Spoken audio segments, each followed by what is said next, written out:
Shalom Bapak Ibu, apa kabarnya? Ya saya bisa kasih salam kanan kirinya, katakan muka Anda luar biasa pagi hari ini. Gitu ya.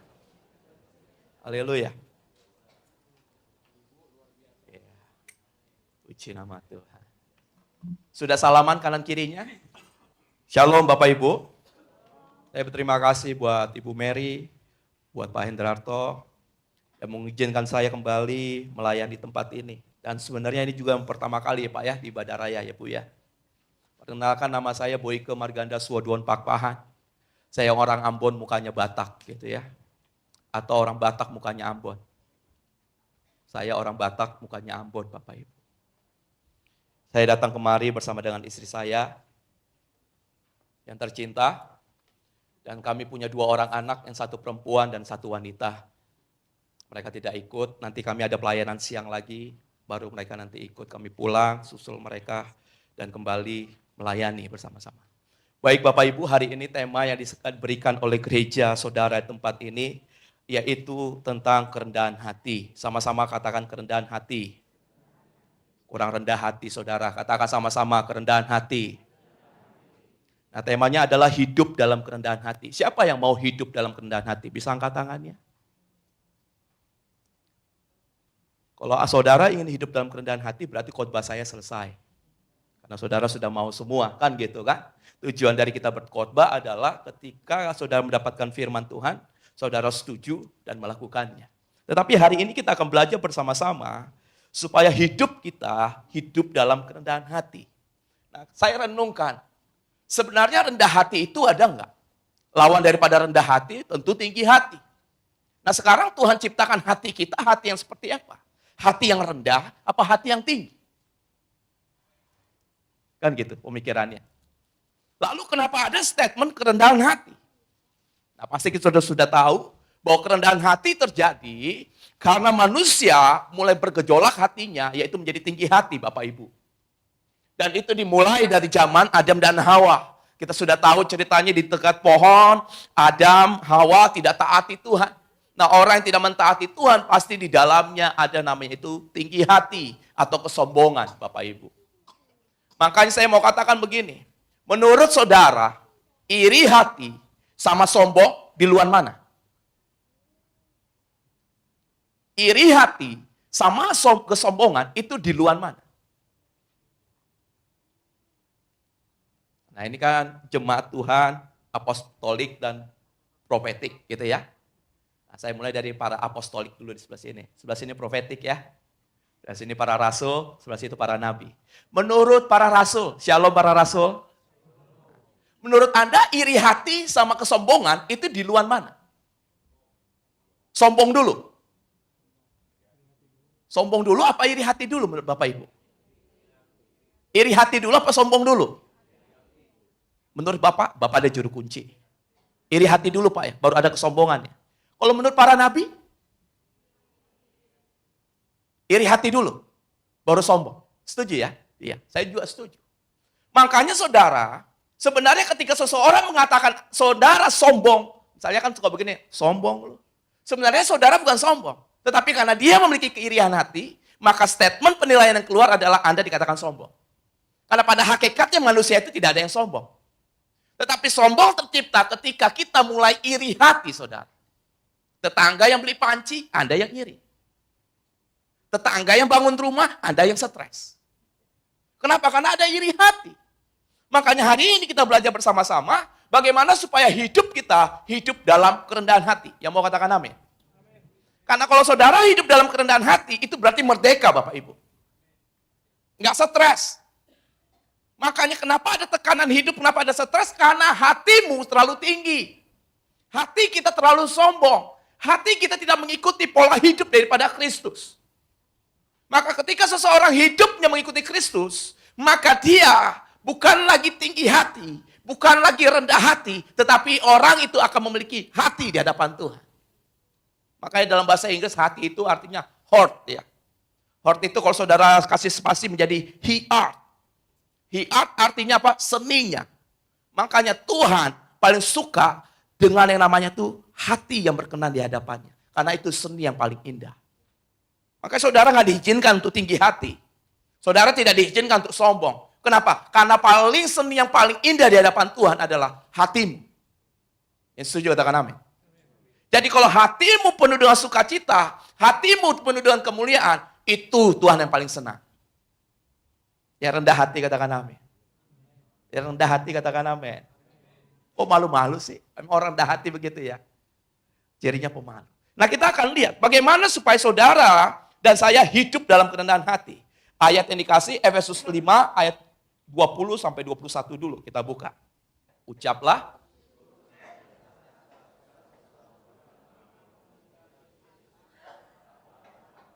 Terus. Nah saudara perhatikan. Ayat 20, bisa kembali ke ayat 20, dikatakan demikian. Ucaplah syukur senantiasa atas segala sesuatu, saudara. Rupanya supaya saudara dan saya memiliki hidup dalam kerendahan hati. Maka Tuhan katakan begini, mengucap syukur. Yang mau katakan amin. Dalam hal apa Pak? Anda mengucap syukur dikatakan Tuhan, senantiasa di atas segala sesuatu. Di dalam siapa? Dalam nama Tuhan Yesus. Jadi kalau saudara mengucap syukur dalam kekayaanmu, itu bukan ucapan syukur, saudara. Dan di dalamnya tidak ada kerendahan hati. Kalau saudara mengucap syukur karena di rekeningmu ada 1 triliun, itu bukan mengucap syukur. Mengucap syukur karena rumahmu itu 12,5 lantai, punya mobil 12,5 pintu, baru Anda mengucap syukur, itu bukan mengucap syukur namanya, Bu. Karena ucapan syukur di hadapan Tuhan yang menghasilkan kerendahan hati adalah yang di dalamnya ada namanya proses. Yang di dalamnya ada yang namanya itu hatimu diizinkan untuk dihajar, dihabisi. Maka poin pertama yang Tuhan ingatkan kepada saudara dan saya. Bagaimana supaya aku memiliki kerendahan hati? Ketika aku mengucap syukur atas segalanya di dalam Kristus. Bukan di dalam ketika anakmu berhasil. Bukan di dalam ketika usaha toko bisnismu lagi tinggi. Tapi aku mengucap syukur apapun yang terjadi dalam kehidupanku. Ketika aku mendekat kepada Kristus, maka di dalamnya pasti ada kerendahan hati. Yang setuju katakan amin. Yang setuju katakan amin. Saudara mau memiliki kerendahan hati? Mengucap syukur dalam segala hal. Senjata yang paling ampuh untuk melawan hati kita adalah mengucap syukur. Elia, nabi Tuhan, yang membunuh berapa banyak nabi palsu? Berapa nabi palsu yang dibunuh oleh Elia waktu dia mau bantai? Berapa Pak? 850. Yang sebelah sini? Berapa? 450 apa 850? Berapa Pak? 450. Yang benar adalah 850 Pak. Nabi Baalnya 450. Lalu ada Nabi Asyera itu 400. Nah kita sering berpikir cuma 450. No, 850 dia bunuh saudara. Itu bukan dengan kuat dan gagahnya. Tetapi sebelum dia lakukan itu, Elia diizinkan masuk ke dalam sungai Kerit. Katakan sama-sama Kerit. Kerit dalam bahasa aslinya yaitu karat, saudara. Karat artinya adalah dicincang-cincang, dipotong-potong sampai habis. Rupanya Tuhan pengen, kenapa aku memiliki kerendahan hati? Supaya aku bisa membunuh nabi-nabi Baal dalam kehidupanku. Kalau saudara tidak memiliki namanya itu, kehancuran hati di hadapan Tuhan, maka saudara tidak punya kerendahan hati di hadapan Tuhan. Karena kalau orang kerendahan hati dibuat-buat, jatuhnya menjadi munafik, Pak. Kerendahan hati dibuat-buat, jatuhnya ada maunya. Kerendahan hati dibuat-buat, jatuhnya jadi penjilat. Karena kerendahan hati sungguh-sungguh di hadapan Tuhan, itu membuat Anda semakin intim, semakin dekat kepada Tuhan. Dan Anda bisa membunuh dan menghancurkan setiap Nabi Baal dalam kehidupan. Yang setuju katakan amin. Ketika Elia ada di sungai Kerit, Kerit artinya ternyata karat, dicincang-cincang, dipotong-potong, saudara. Supaya apa? Supaya dia mengandalkan Tuhan. Saudara kalau sakit cuma sakit kepala, kita Kita nggak andalkan Tuhan. Kita andalkan supermarket, minimarket, apotik yang kita andalkan. Tetapi kalau saudara sudah sakit kepala, cek ke dokter sudah stadium 3, baru saudara akan mengandalkan Tuhan.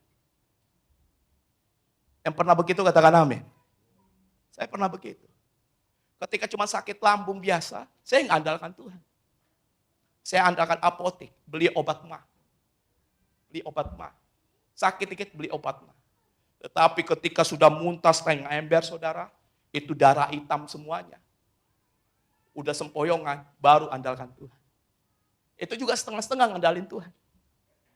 Pas diambil darah sama dokter, lalu dokter katakan, Pak, Bapak hepatitis Pak kayaknya. Loh kok bisa hepatitis? Bapak narkoba ya? Dok, pendeta masa narkoba? Lalu dokternya bilang apa? Oh maaf Pak, salah diagnosa. Dia bilang begitu. Lalu diambil lagi darah, tadi sebelah kiri sekarang sebelah kanan. Waktu diambil darahnya, lalu dokternya bilang lagi, Pak, Bapak minum ya? Dok minum juga sebulan sekali, saya bilang. Itu juga Sloki, anggur perjamuan kudus. Dokternya kaget lagi. Oh maaf Pak, salah diagnosa lagi. Lalu yang ketiga kali darah saya mau diambil Bapak Ibu. Ketika darah saya mau diambil, badan saya tolak. Ditusuk di kaki nggak bisa, di kaki kiri kanan nggak bisa. Mau diambil nggak bisa darah saya. Ujung-ujungnya di USG. Waktu di USG sebelah sini, sakit nggak Pak? Enggak Bu. Sebelah sini sakit nggak? Enggak dokter. Sini sakit nggak? Enggak dok. Lalu saya tanya dokternya, dok anaknya laki-laki apa perempuan? Kenapa? Karena sudah stres saudara. Ujung dari stres cuma 2. Kalau nggak duka cita, sukacita. Anda tinggal pilih. Anda ribut sama suami, sama istri. Anda stres masalah keuangan, cuma 2 gendangnya. Anda mau duka cita, maka rumah tanggamu berantakan. Tapi kalau Anda suka cita, pasti ada mujizat Tuhan terjadi. Karena ujung daripada sukacita menghasilkan berkat, ujung daripada duka cita menghasilkan kutuk. Nah, ketika saya bersuka cita di hadapan Tuhan seperti itu, dokternya bilang begini, Pak saya bingung Bapak sakitnya apa? Dok, dokter enak bingung. Ya cuma 1, saya bingungnya 2 dok. Kenapa Pak? Yang pertama, sakitnya apa? Yang kedua, biayanya berapa? Lalu apa yang terjadi saudara? Dengan kerendahan hati saya minta ampun di hadapan Tuhan. Saya datang dalam hadirat Tuhan 1:30 pagi. Saya datang, saya minta ampun kalau ada salah. Kalau ada pelanggaran yang saya buat. Tuhan, tolong Tuhan. Ganti lambungku Tuhan. Dengan lambung yang baru. Saudara, rupanya tujuan kita rendah hati. Supaya saudara tidak bisa dihantam oleh iblis. Dan setuju katakan amin. Tujuan kita menjadi rendah hati. Supaya saudara tidak bisa dihajar oleh iblis. Setuju nggak saudara? Seseorang gampang dijatuhkan ketika lagi diri, lagi jongkok, apalagi tengkurap. Yang paling gampang dijatuhkan. Kita ambil contoh aja ya. Adi bisa sini bentar. 1 orang lagi boleh? Laki-laki yang ganteng. Jelek semua ya. 1 orang lagi boleh? Iya, boleh. Ini Adi diri. Ya kan? Kan seseorang itu dicobai apanya? Hatinya. Nah, ini datang pencobaan. Bapak pencobaan ya. Karena muka Bapak kayak pencobaan, Pak. Enggak saya bercanda. Adi sebelah sini. Kalau dia lagi begini, coba Bapak cobain. Dorong dia. Jangan dorong ke sana, dorong sini. Kamu bertahan dong, Di. Jadi laki-laki itu harus kuat, Di. Nggak boleh lemah. Walaupun beban hidupmu banyak. Coba Bapak dorong. Yang kencang, Pak. Sampai dia jatuh, Pak. Sampai jatuh ke bawah, Bapak nggak bisa. Bapak pencobaan yang hebat loh. Cobai, Pak. Sampai jatuh, dorong. Sekarang coba kalau dia jongkok. Jongkok. Coba jatuhin Pak. Kalau jatuhin itu begini loh Pak. Saya mau ajarin. Itu loh Pak.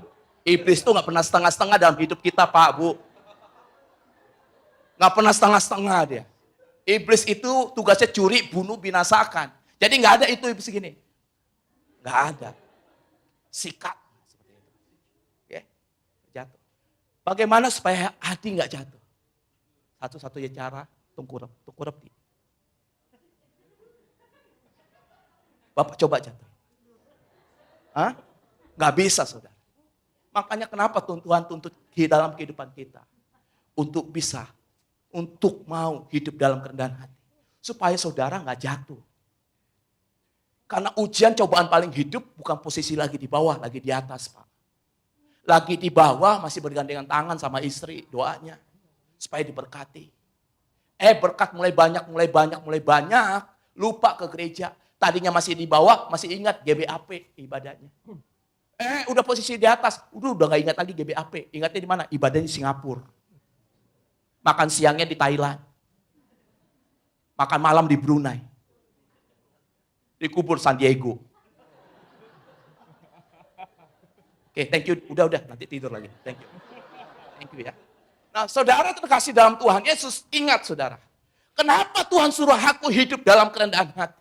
Karena di dalam kerendahan hati, tadi saudara diizinkan diproses sama Tuhan. Untuk bisa, yang pertama ya, membunuh setiap nabi-nabi Baal yang ada dalam kehidupanmu.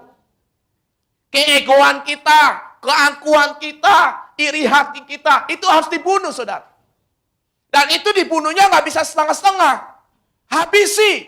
Kalau saudara baca di kitab Elia. Ketika dia sudah memberikan korban bakaran di hadapan Tuhan, korban daripada nabi-nabi Baal itu nggak terbakar. Maka ketika Elia selesai memberi korban bakaran, apa Elia katakan? Habisi setiap nabi-nabi Baal itu. Satu juga jangan ada yang lolos. Kalau hidup saudara ingin dipenuhi, hidup saudara ingin memiliki kerendahan hati, jangan izinkan satu Baal pun ada dalam kehidupanmu. Yang setuju katakan amin. Merusak hidup kita, saudara. Merusak hidup kita. Baal-baal sekarang banyak. Apalagi di handphone. Ini Baalnya banyak.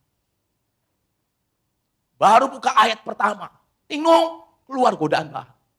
Instagram lah, WhatsApp lah, Facebook lah. Disuruh baca ayat, dia tarik pakai jempolnya. Ini jempol nih Baal juga kadang. Betul? Anda tarik, scroll. Oh. Disuruh baca Efesus 5, Anda nggak baca Efesus 5. Baca Facebook yang kelima. Disuruh baca ayat 20, Anda nggak baca 20. Anda buka Instagram ke 20. Kenapa? Karena kita belum bunuh. Kerendahan hati saudara. Bukan orang lihat kita. Tapi Tuhan yang lihat kita. Yang setuju katakan amin. Maka ketika saudara memiliki kerendahan hati, maka Anda akan menjadi orang yang kaya hati. Amin saudara. Maka yang paling hidup, paling enak itu adalah kaya hati. Bukan kaya materi. Anda kejar kaya materi tapi nggak kaya hati, habis. Saudara. Ujungnya kesombongan. Poin pertama, saudara pahami. Bagaimana supaya aku memiliki kerendahan hati ketika aku diizinkan untuk dihabisi. Apaku hatiku. Untuk apa? Untuk bisa membunuh Nabi Baal. Pahami saudara ya? Sekali lagi saya ulangi. Hidup dalam kerendahan hati. Berarti hatiku yang tinggi, yang sombong, Tuhan tarik, Tuhan cincang, Tuhan habiskan. Untuk aku bisa apa? Membunuh nabi-nabi Baal. Makanya Elia ketika dicincang, dia ada di sungai Kerit. Ngapain? Dia berdiam diri di hadapan Tuhan. Untuk apa? Untuk bisa mendengar, untuk bisa mengenal Tuhan secara sungguh-sungguh. Maka poin kedua, bagaimana supaya kita memiliki kerendahan hati? Hosea 6 ayat yang ketiga. 1, 2, 3, marilah. Dan iya.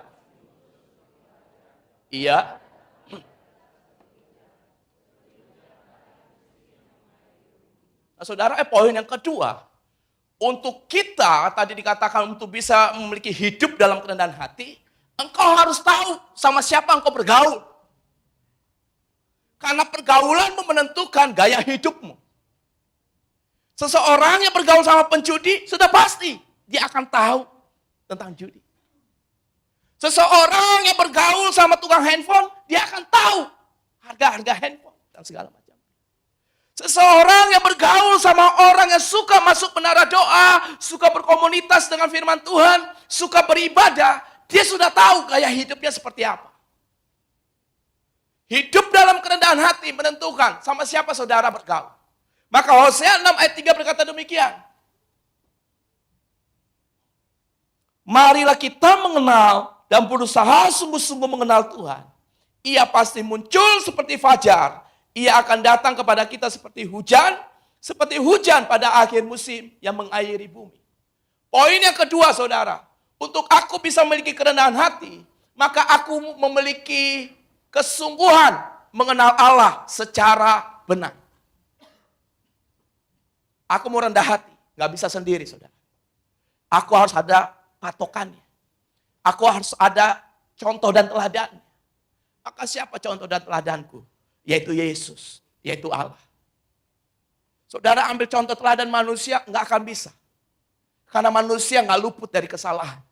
Maka contoh yang paling baik adalah ambil contohnya itu Allahmu sendiri. Makanya Hosea 6 dikatakan tadi ya, kalau saudara perhatikan, marilah kita mengenal. Cukup? Nggak cukup rupanya saudara. Di dalamnya berusaha sungguh-sungguh mengenal. Yang ngerti katakan amin. Jadi kalau mengenal kayak seperti di sini. Di sini semua saling kenal mungkin. Tapi yang berusaha sungguh-sungguh mengenal, maka di dalamnya ada nama itu fokus. Yang berusaha sungguh-sungguh mengenal, yang di dalamnya pasti mengerti dan tahu apa sifat yang daripada dia kenal. Ambil contoh. Katakan di sini semuanya masih pemuda semua, youth semua gitu ya. Ini jemaat youth messenger semuanya ceritanya gitu ya. Dan semuanya masih jomblo semuanya. Yang jomblo katakan amin. Ceritanya saudara masih jomblo semuanya. Paling tua di sini umurnya 25 semuanya. Ibu Mary juga umur 25 lah katakan. Pokoknya semuanya di sini. Nah suatu hari dibikin pemuritan saudara. Ketua pemudanya katakan Pak Hendrato Halim. Ya Pak ketua pemudanya. Masih jomblo juga. Ini contoh ya Bu ya. Contoh. Lalu Pak Hendarto, ya jangan bapak dong. Kalau ketua youth itu kakak ya. Nah, Kak Hendarto bilang begini. Teman-teman, kita akan bikin namanya itu pemuritan 5 kali pertemuan. Nah, 5 kali pemuritan yang kelima kita akan ke puncak. Untuk apa? Untuk retreat, untuk pelajaran yang terakhir. Kak Hendarto masih jomblo. Waktu lagi pemuritan, semua Kak Hendarto kenal. Lalu dia lihat ada perempuan di barisan depan, kursi nomor 2. Itu ceritanya ya. Waktu di absen dibagi, Kak Hendarto mulai lihat hari minggu pertama. Wah, cantik juga ya. Rambutnya sebahu gitu ya. Kulitnya putih. Pemuritan kedua, saudara, Kak Hendarto bagi absen. Ketika bagi absen, yang fokusnya Kak Hendarto, absen nomor berapa? A, nomor 1, B, nomor 2, C, nomor 20. Yang dia incer ada kursi di kursi nomor 2. Di absen nomor 2. Maka fokusnya ke nomor berapa? Kenapa nomor 2? Karena dia lagi incar, ada wanita yang cantik. Kira-kira gitu ya Kak Hendarto ya. Nah mulai pemuritan. Pemuritan yang ketiga, pas absen dibagikan, yang pertama pemuritan yang hari kedua, cuma nomor, nama, tanda tangan. Hendarto penasaran.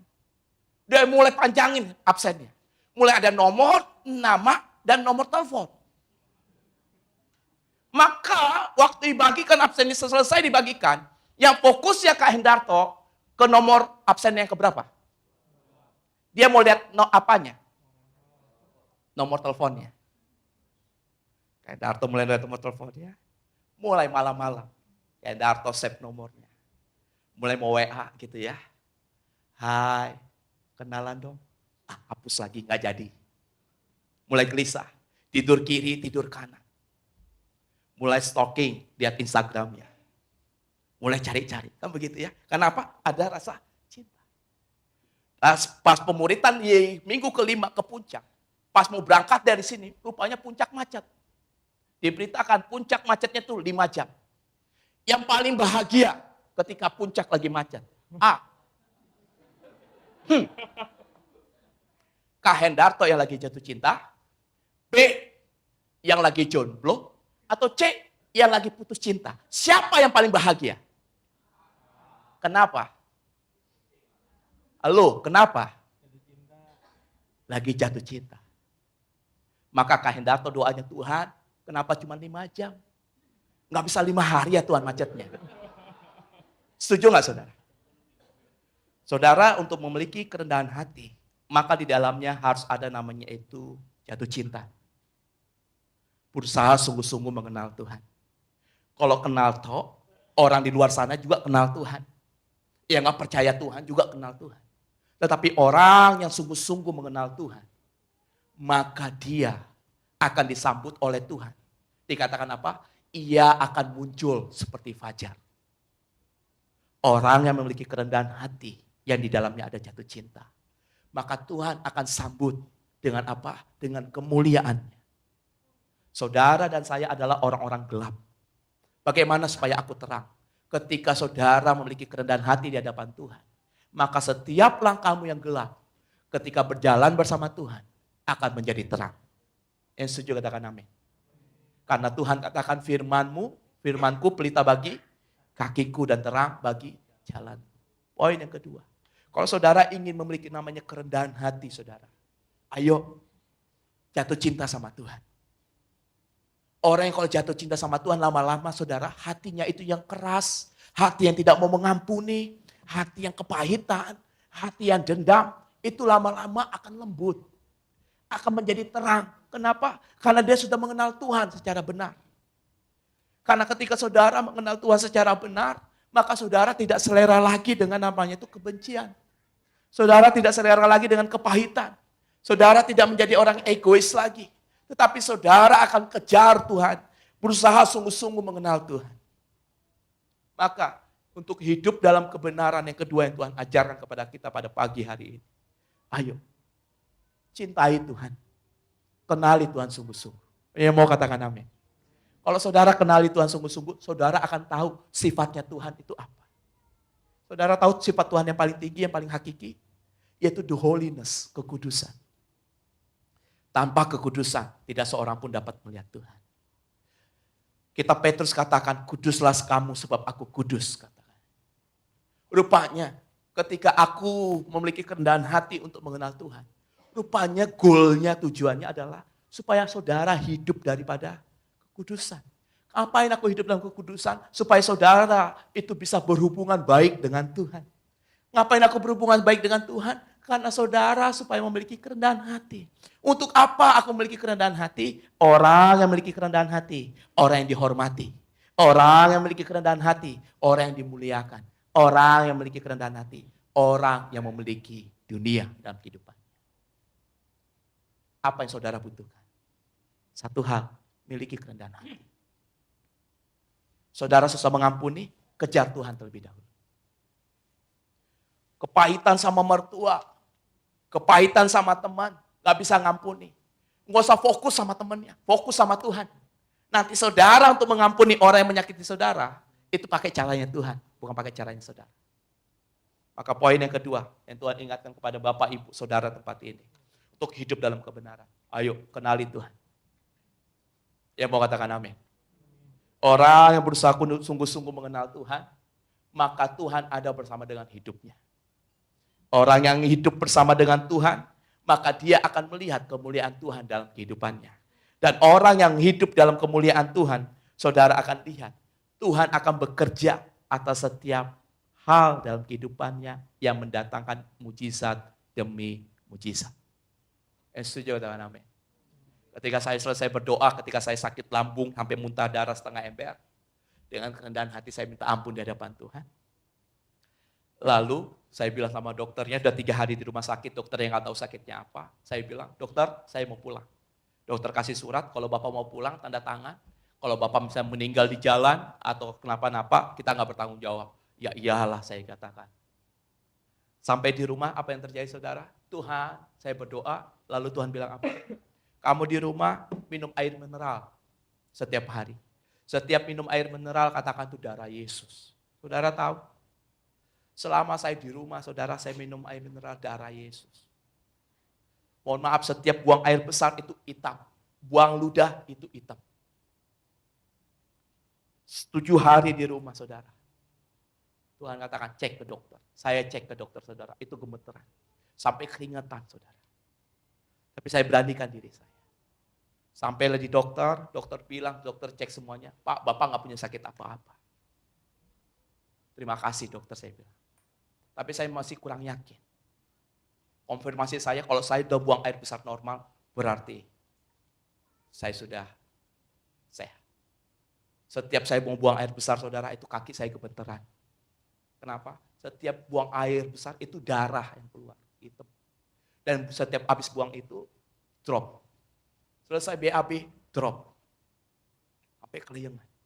Tapi puji Tuhan, pulang dari dokter, saya kuatkan hati saya dengan kerendahan hati di hadapan Tuhan. Pas saya cek, BAB saya normal. Dan Tuhan pulihkan. Biasanya saudara, kalau minum kopi dikit, itu langsung sakitnya minta ampun. Keringatan dikit itu badannya, aduh. Dulu tuh saya tinggal tulang sama kulit, kurusnya minta ampun saudara.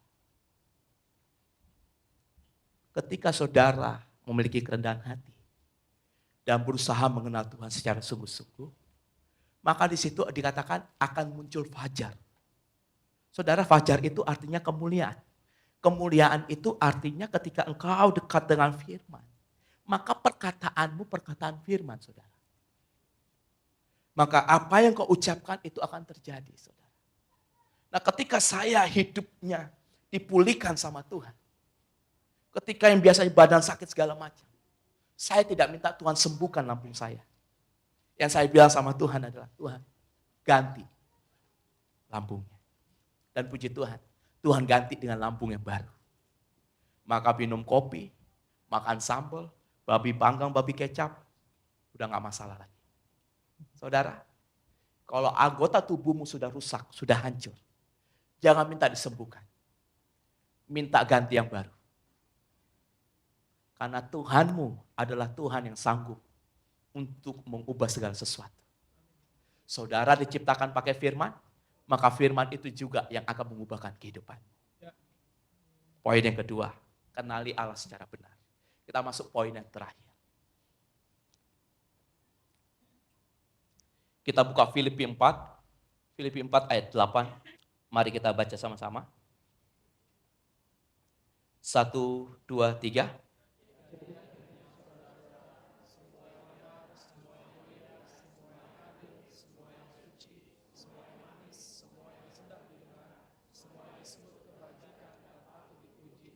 Pikirkanlah semuanya itu. Sama-sama sekali lagi ulangkan kata pikirkanlah semuanya itu. 1, 2, 3. Sekali lagi saudara, 1, 2, 3.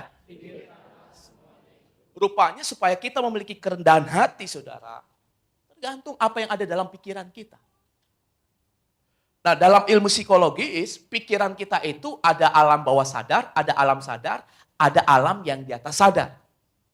Tetapi 70-80% kalau saya tidak salah, alam bawah sadar kita itu yang paling menguasai. Makanya seseorang supaya hatinya tidak tinggi hati, tetap ada dalam kerendahan hati, tergantung di bawah alam sadarnya adanya apa. Nah, dalam bahasa aslinya, ketika dikatakan pikirkanlah semuanya itu, dalam bahasa Inggris dikatakan think on. Dalam bahasa aslinya yaitu logisomai, saudara. Bukan somai makanan, tapi logisomai. Logisomai artinya adalah bank in. Logisomai artinya gudang.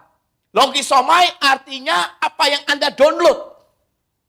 Nah, kalau saudara ingin memiliki kerendahan hati dalam kehidupanmu, apa yang kau suka download dalam hidupmu? Apa yang suka engkau tabung dalam alam bawah sadarmu? Itu yang akan menentukan.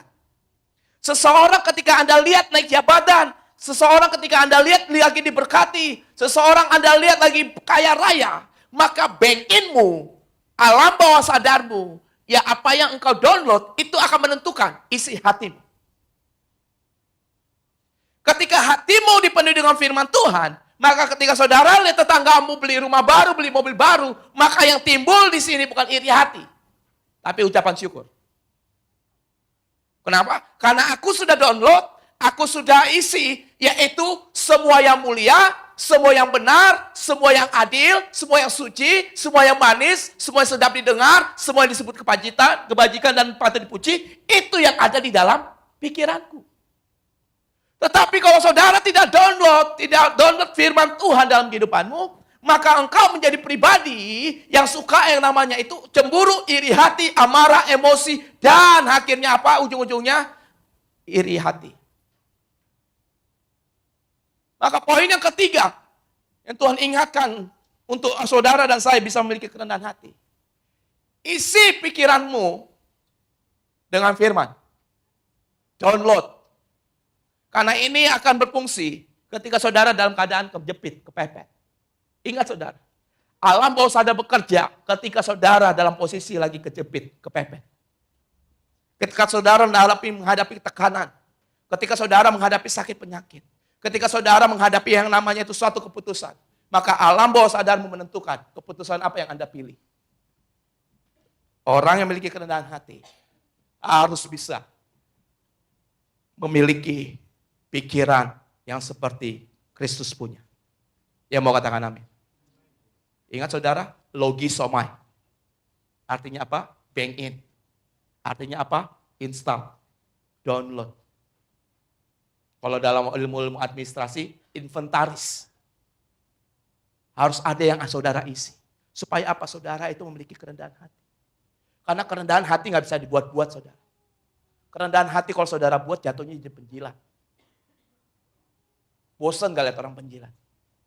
Pura-pura baik sama bos. Supaya apa? Supaya naik jabatan. Itu bukan rendah hati. Kerendahan hati adalah gaya hidup daripada anak-anak Tuhan. Ketika seseorang memiliki kerendahan hati, maka hidupnya gak munafik. Ketika seseorang memiliki kerendahan hati, maka dia memiliki namanya itu asumsi yang baik, yang benar dalam kehidupan. Kerendahan hati juga sangat penting dalam kehidupan saudara. Untuk membawa saudara, untuk mengalami perjumpaan dengan Kristus. Ketika saudara memiliki kerendahan hati, maka semua perkataanmu, penglihatanmu, pendengaranmu, gaya hidupmu akan mengikuti karakter daripada Kristus. Ketika seseorang memiliki kerendahan hati, maka dia menjadi orang yang suka berdoa. Karena ada pengurapan Tuhan. Ketika seseorang memiliki kerendahan hati, maka dia menjadi orang yang suka mengampuni. Ketika seseorang memiliki kerendahan hati, dia punya hati untuk bisa mengasihi satu sama yang lain. Dan saudara harus tahu, orang yang memiliki kerendahan hati, orang yang sangat dekat dengan mujizat Tuhan. Orang yang memiliki kerendahan hati, orang yang memiliki kepekaan hati di hadapan Tuhan. Orang yang memiliki kerendahan hati, orang yang memiliki gaya hidup yang setiap langkahnya akan menghasilkan berkat demi berkat. Yang setuju katakan amin. Saya tutup dengan satu kesaksian saya.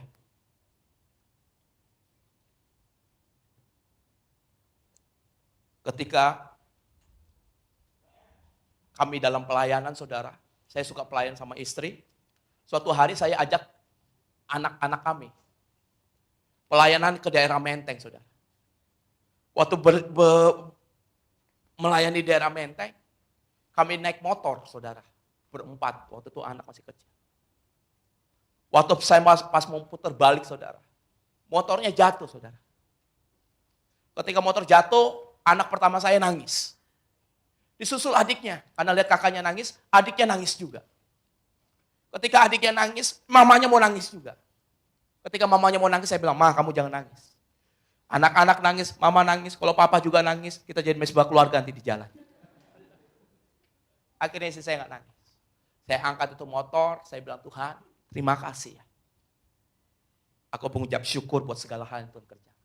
Lihat, kalau saudara tabunganmu, bank inmu di dalam pikiran, ketika dalam keadaan kejepit, ketika motor jatuh, saudara nggak bilang gini, "Aduh, gimana sih ini? Kok nggak dilindungi? Kok begini?" Sampailah di tempat pelayanan, saudara. Sampai di tempat pelayanan di daerah Menteng. Rumah Menteng itu gede-gede, saudara. Kami masuk di dalam, ada ibu-ibu yang rambutnya sasaknya itu seperti ombak badai, tinggi-tinggi. Lalu ibu-ibu itu duduk bertigaan. Kita bilang, "Shalom."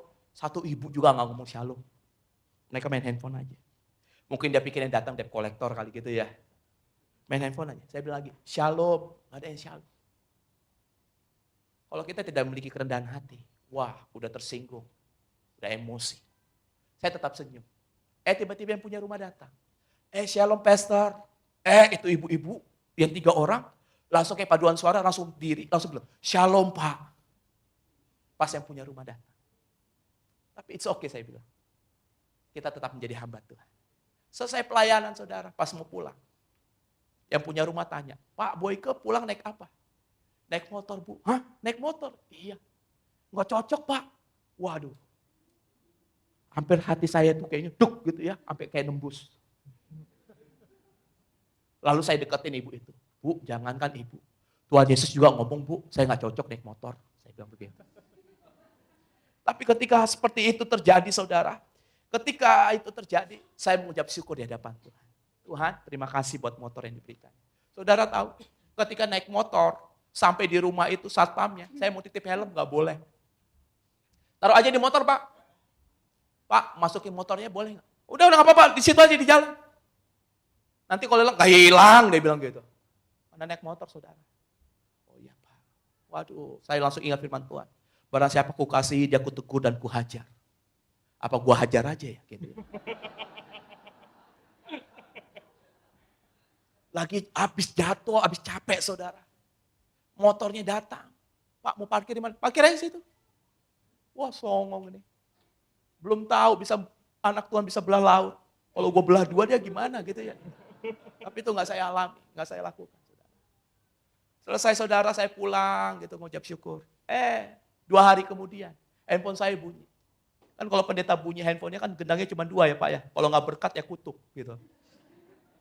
Pas bunyi handphonenya ada ibu-ibu WA. Pak mohon maaf, ya saya maafkan Bu. Saya nggak tahu juga dia minta maaf kenapa gitu ya. Saya ada mobil tahun 2004, Bapak mau nggak? Oh, saya doa dulu ya Bu, gitu ya. Biar kelihatan pendetanya gitu ya. Saya mau doa, saya ajak istri saya, Ma, ini ada ibu-ibu mau ngasih mobil tahun 2004. Ambil nggak? Istri saya bilang apa Bapak Ibu?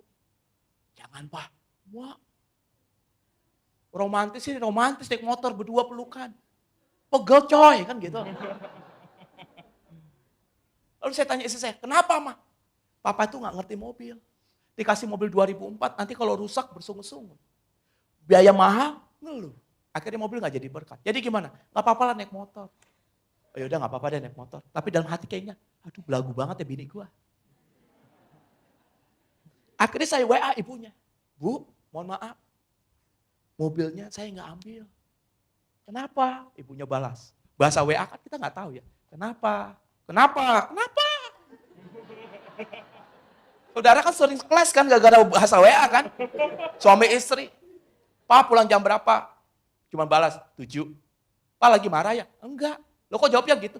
Lagi sibuk mah. Sibuk kenapa sih? Wah langsung berantem di situ kan. Gara-gara angka 7 padahal angka sempurna. Saya bilang, kenapa? Kata ibu, saya bingung. Ini ibunya marah, lagi senyum, lagi khawatir atau lagi apa ya? Kenapa? Lalu saya balas seperti isi saya jelaskan. Oh baiklah Pak. Oh baiklahnya ini apa nih? Oh baiklah. Oh baiklah. Oh baiklah. Atau begitu kan? Nah, kita nggak tahu ya, tapi it's okay, udah selesai. Nggak lama, 2 minggu kemudian, ibunya WA lagi. Pak, mohon maaf, shalom. Dimaafkan Bu, shalom, saya bilang. Lalu dia bilang begini, saudara. Lihat. Bapak mau mobil apa? Dia bilang begitu.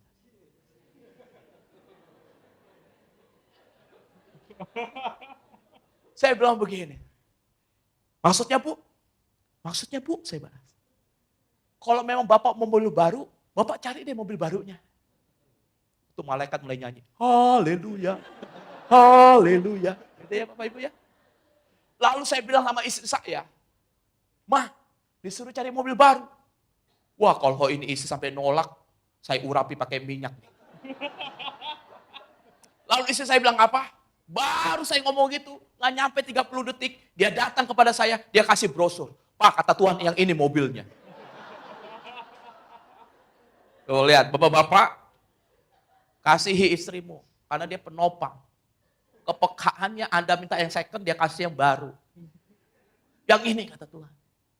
Serius mah? Iya, saya foto. Sambil nyanyi, dalam nama Yesus, dalam nama Yesus. Saya kirim ke ibunya, jebret, Bu yang ini Bu. Ibunya balas, oh yang ini. Nah lo, bahasa WA lagi. Oh yang ini, oh yang ini, oh yang ini, gitu kan. Oh yang ini, kan gitu kan. Ini maksudnya apa gitu ya. Lalu saya balas aja, terserahlah. Mau setujuin enggak, ya enggak juga enggak apa-apa. Iya Bu yang ini. Ibunya balas, Pak, enggak ada mobil yang lebih mahal lagi Pak. Kok mobilnya ini? Wah, kalau Tuhan turut bekerja, menurut saudara, saya ambil mobil yang dikasih bro sama istri saya, apa kata yang ibu tadi cari yang mahal? Menurut para rasul? Saya ambil yang lebih mahal, apa yang dari brosur istri saya? Bapak ada juru kunci yang mahal ya? Mahal. Lalu sebelah sini?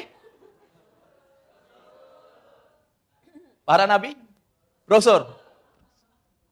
Emang di mana-mana nabi lebih peka daripada rasul ya? Saya ambil yang dari brosur. Ingat, kalau saudara dengan kerendahan hati mengikuti Tuhan, bukan apa lagi mauku, tapi apa maumu Tuhan.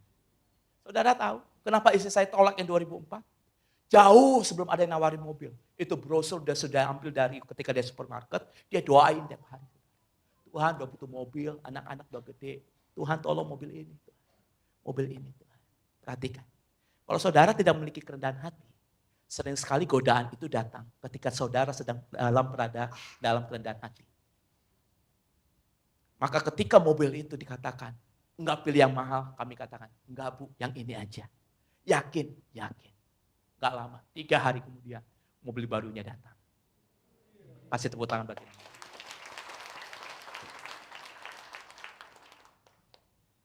Saya tutup dengan satu statement. Tuhan jadikan 6 hari penciptaan untuk mencukupi segala kebutuhan Bapak, Ibu, dan saya. Dan semuanya sudah ada. Tetapi untuk memiliki semuanya itu, Adam harus bekerja. Kenapa? Tuhan hukum, bukan soal Tuhan hukum. Hukumnya Tuhan bukan menganiaya. Hukumnya Tuhan mendidik dan mengajar. Apa yang dididik diajar? Hatinya Adam dan Hawa. Karena ketika di Taman Eden mereka sudah fail, sudah kalah. Maka Tuhan perlu didik hatinya untuk mendapatkan berkat-berkat itu supaya apa? Setiap berkat yang diterima ada ucapan syukur di dalamnya. Saudara, hari ini miliki kerendahan hati. Maka engkau yang masih kontrak, Tuhan akan berikan rumah dan hidup. Engkau yang belum dapat pekerjaan, Tuhan berikan pekerjaan. Engkau yang belum dapat anak, Tuhan berikan anak. Engkau belum dapat jodoh, Tuhan berikan jodoh.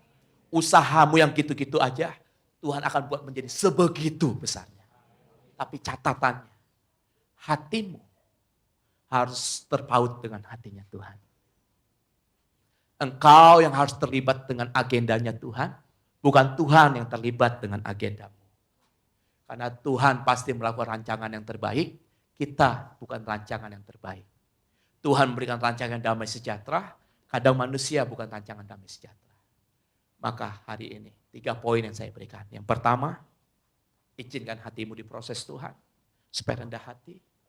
Yang kedua yang Tuhan ingatkan adalah dalam kehidupan kita, kenali Tuhan secara benar.